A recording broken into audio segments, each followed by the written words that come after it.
toujours faire mieux que les sommets précédents. Donc nous sommes au 8e sommet et donc il fallait faire mieux que les 7 autres sommets précédents.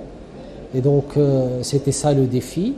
Il est en passe d'être réussi. Comme vous avez vu, nous avons une influence record. Nous avons dépassé les 5000 participants, dont 3000 élus africains, marocains et bien sûr, et africains de tous les pays africains. Nous avons même fait mieux que Bogota lors du sommet de CGLU Monde. Donc là, nous sommes en ce moment très satisfaits de l'affluence, de l'organisation, des efforts faits par tous les organes de l'État pour faire réussir cet événement-là.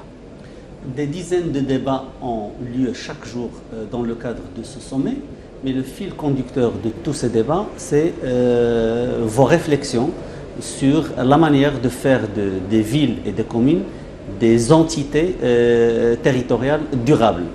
Alors, quelles sont les principales propositions qui sont en débat dans le cadre de ces ateliers? Alors, le monde entier maintenant se focalise sur la nécessité d'avoir une vision commune des territoires pour avoir des politiques sectorielles au niveau des États qui sont cohérentes avec ce que veut le citoyen. Et la façon de faire ça, c'est d'organiser à Africité, tous les 3 ans, c'est l'occasion de faire un point sur ce qui a été fait et sur ce qui doit être la vision commune des territoires pour pouvoir commencer à implanter des politiques de développement durable.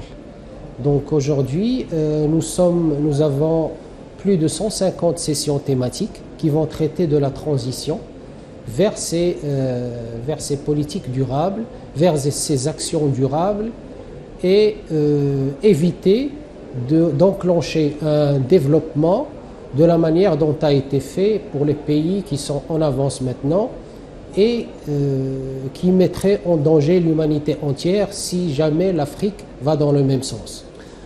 Alors pour le citoyen lambda, ce qui l'intéresse d'écouter de vous et de vos collègues ici dans le cadre du sommet, ce sont les problèmes concrets, problèmes d'assainissement, problèmes d'électricité, problèmes d'aménagement territorial. Alors quelles sont les propositions que font les élus africains pour répondre à ce besoin très important des citoyens africains pour qu'ils aient des villes où il fait bon y vivre? Alors maintenant, comme je vous ai dit, il y a plus de 150 sessions thématiques qui traitent de la transition, bien sûr, démographique, économique, écologique, politique et en matière culturelle et communicationnelle.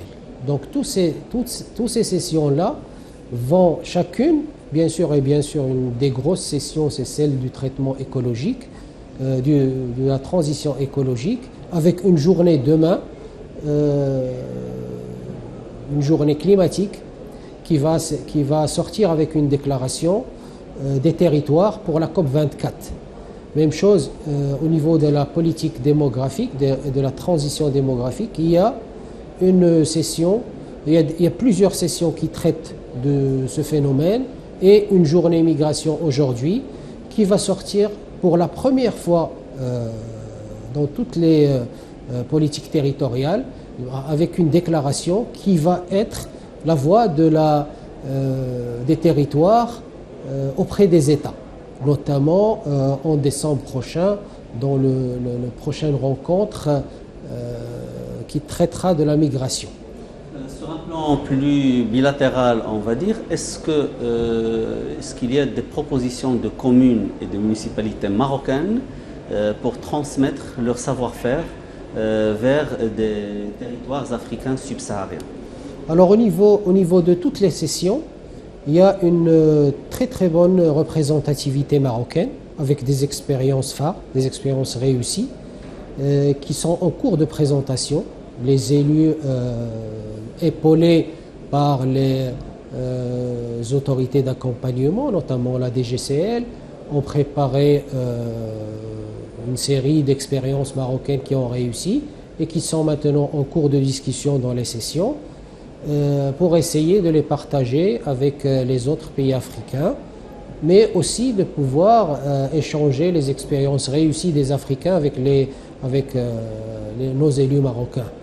Et donc, il y a aussi d'un autre côté un volet coopération décentralisée que nous avons concrétisé hier par 3 premières conventions entre des pays amis, des associations d'élus locaux de pays amis comme Madagascar, comme le Congo, comme le Gabon, et pour essayer d'échanger un peu ces expériences entre nos deux pays et aller de l'avant.